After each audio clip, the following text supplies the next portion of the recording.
Hey, I'm back. I kind of like this. I'm learning how to maybe this maybe with me ending these videos this way that I'm doing today. It's kind of like that to be continued thing. You know, when I was a kid, I used to have that. You'd be watching your show that you really like, and something would start getting good and interesting, and that'd be the end of the show. And you're like, no, they were just getting to the new part, you know. Well, maybe that's what I'm doing now. Maybe that'll work. Maybe it'll help out a little bit. And for the viewers that have already been watching me anyway, maybe it'll be a different type of mental stimulation. That's a good thing. I hope it's a good thing. I hope it's not a bad thing. I don't want to give anybody anxiety or nothing like that, because I got some really good stories. Oh man, now I gotta wait to hear it. Oh, that won't come out till tomorrow. Well, when I was a kid, let me tell you something. If you get stressed out because you got to wait till tomorrow to hear the continuation of the story, I had to wait a whole week sometimes for, like, if I wanted to watch the $6 Million Man. Yeah. At the end of that one, I had a whole another week to wait. I think that's what it was this week. And Gilligan's Island, though, that was on a regular basis. Because that was, I don't even know when Gilligan's Island first, when it was on TV. When was Gilligan's Island on TV? 1964 to 1967. And I wasn't born until 1968. So, see, Gilligan's Island had already been created and done. So all the reruns were on there. So you didn't have to wait a week for that. There was just a new one on every day. And you'd see the same one again eventually, you know. So, back to the key that I started talking about in the last one. My key, I got thinking, well, hanging out at these caves all day, I don't want to be a caveman. I just thought of that one just now. I was a caveman, a cave kid. But I don't want to grow up to be a caveman. That is actually kind of funny, you know. So then I got thinking, well, why am I spending all day at the caves here, and I get hungry, and then I gotta wait until I get home to eat something, you know? I should just go home. No one's there anyway. Mom's working. I've got a key. I don't know why I'm not going there. Well, I knew I wasn't going there. I didn't want to get caught or in trouble, but I thought, this could be a better way to ditch school. Ditching school in style. I did for a while. I got caught, though. But not yet. So, once I got the brilliant idea that I could maybe hang out at the house, there were shows that were, I'd come home from school and I'd catch the tail end of a show. You know, I don't remember if it was Gilligan's Island or what show it was, or if it was a talk show like, why can't I think of the old talk show now? Well, I can't think of it. Maury Povich did something like, I don't know, that's trivial anyway. I don't want to think about it too much. Maybe it'll pop into my mind a little later. But there were certain shows and soap operas that my mom would watch when she wasn't working. And which, like, in Days of Our Lives and General Hospital and As the World Turns. That's 3 of them anyway that were out there. So, different shows that were on TV in different time slots helped me keep a track of what time of the day it was, so I didn't get in trouble. Because I knew when I come home from school, there were certain shows on, you know, whether it was Captain Kangaroo or the, you know, Gilligan's Island. There was cartoons, you know, Woody Woodpecker, Tom and Jerry, you know, and stuff. So all the different stuff that was on TV for kids in the morning, early in the morning, and then when you got home from school, you know, the channels were catering to the children, you know, a bit. And then there was prime time that was for adults later in the night. You know, that then they would have parental advisories, you know, for shows that were a little too adult for children. You know, they don't see that no more. Now they just let anything rip.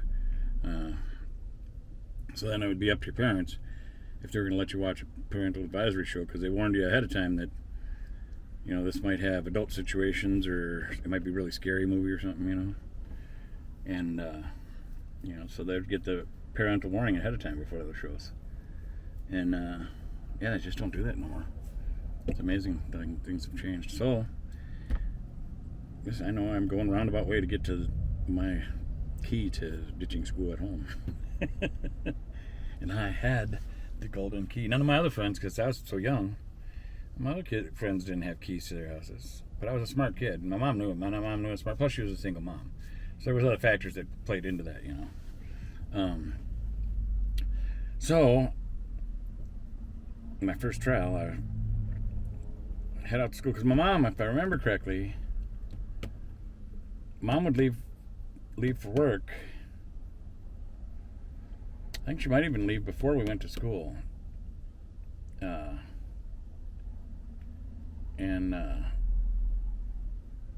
And I would I'm trying to remember now, if kindergarten, I'm trying to remember, maybe I went later in the day to kindergarten, and that's when Mom went to work, and my brother had to leave earlier. I think he went in the morning to school.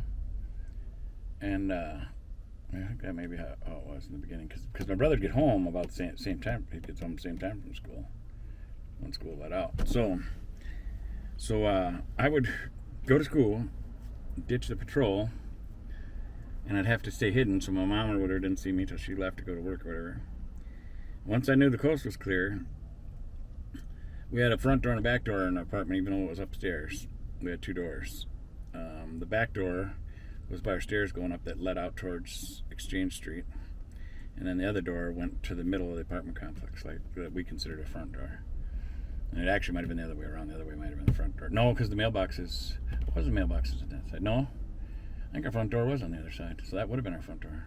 I just saw the one we used all the time. I considered the front door, but that was probably actually considered the back door. Oh, I can't ask my mom. I was almost going to say I have to ask my mom about that, but I forgot. My mom's not around anymore. She's been gone 4 years. So anyway, I'd go home and then I'd find stuff to watch on TV, and I knew by the shows that, like, when I'd come home from school, that I'd catch the end of one show and the new other shows would be starting then that I like to watch. But I always wished I could, and that was hard to do, because when the show would come on that I'd catch the tail end of, I wanted to stay for it all, but I knew once that show came on that I had to get out of there pretty soon. And that would make me pay attention to the clock a little more. And we had some cool clocks in the house too at the time. And I had my little windy watches with the teeter-totter thingy. So then what I'd do is I'd go out, which is the back door that went out towards the street, because my brother would come in the other door all the time. So I would go out,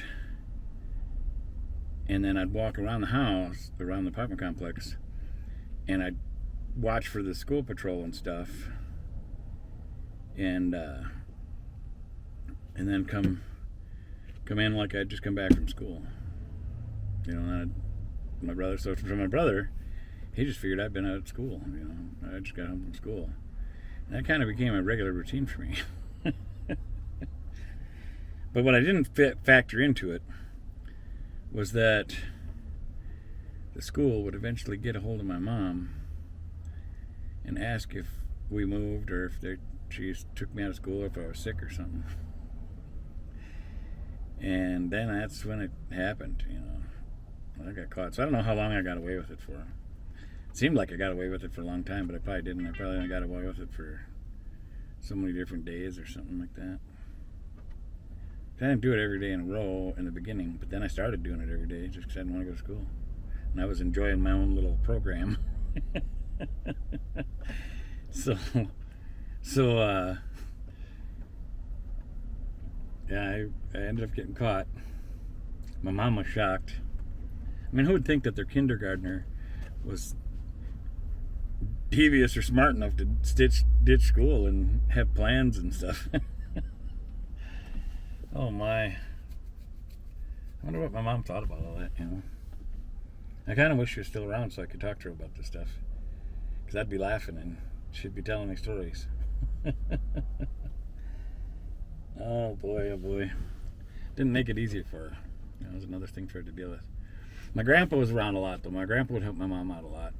And if it came to school things, like if she had to work and there's a problem at school, Grandpa would, as long as she let Grandpa know she had to work and stuff was busy, Grandpa, he'd take a city bus, he'd come over there, because he had the house in West St. Paul, and we were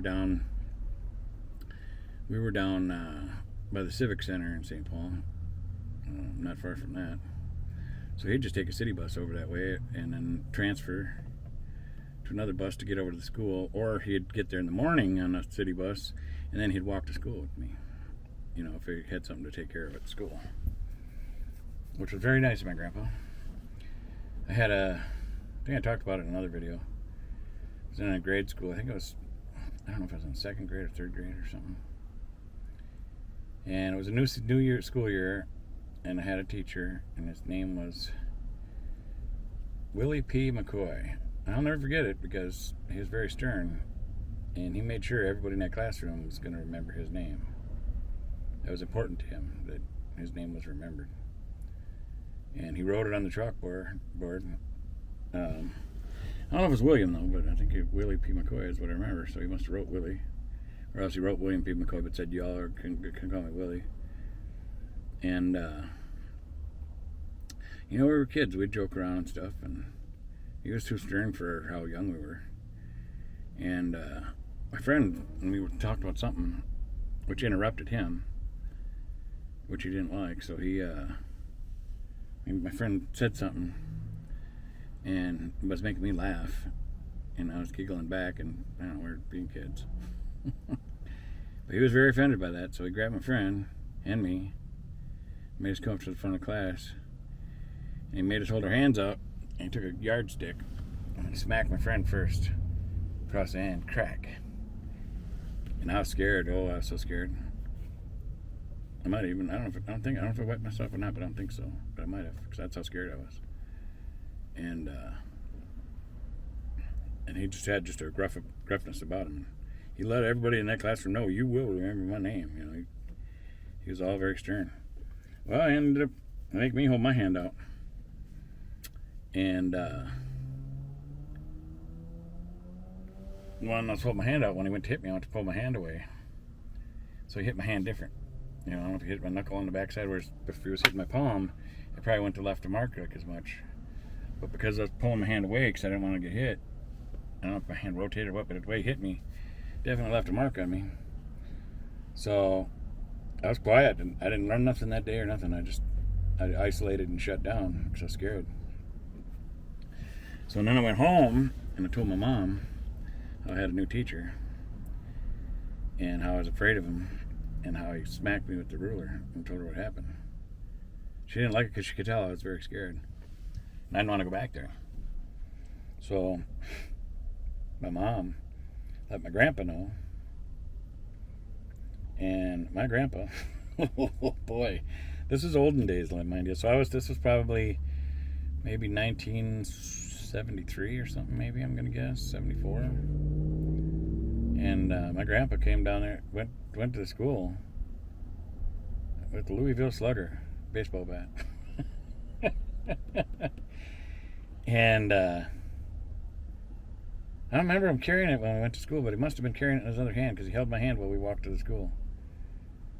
And I just knew I was safe with Grandpa. So even if he had a bat, I didn't care because it's my grandpa, And my grandpa wasn't like a big muscly guy, but he had strong, firm beliefs, And he was, grew up from the early 1900s or whatever, Yeah, we went into that office, and he cracked that bat on the counter. Startled everybody in there, but I'm sure they were all scared. He was serious. And he talked to me about, what's this about a teacher hitting my grandson with a stick, Of course, my grandpa now, he had a bigger, heavier stick. And needless to say, I never went back to that class. They told me they scheduled me to a different teacher, and so I never went back to that class again. But just one day in his class, I still remember Willie P. McCoy, and he was right about that. I remembered him. I remember his name, but I was scared of him. See, now I'm sure he's long gone and dead now, but But if he wasn't, I should try to look at him up, because I'm sure he, well, yeah, because he'd be, well, maybe he could still be alive.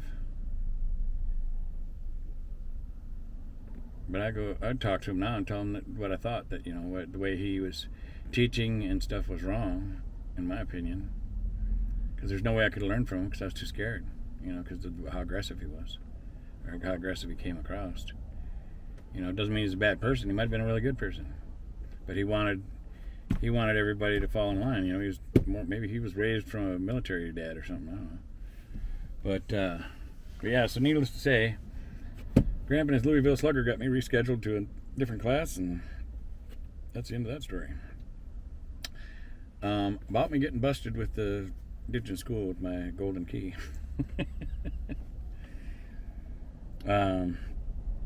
The jig was up, so I still ended up, getting to keep my key because my mom still had to work. But because I had been busted, she was on to me. And that's when she got really sneaky with stuff. She was where are we at here? Well, it's time to bring it to a close. Thank you for watching. I hope you enjoyed this one too. If you talk to God, tell him Darren says hi. Give him a big smile from me. God bless you, and we'll see you on the next one.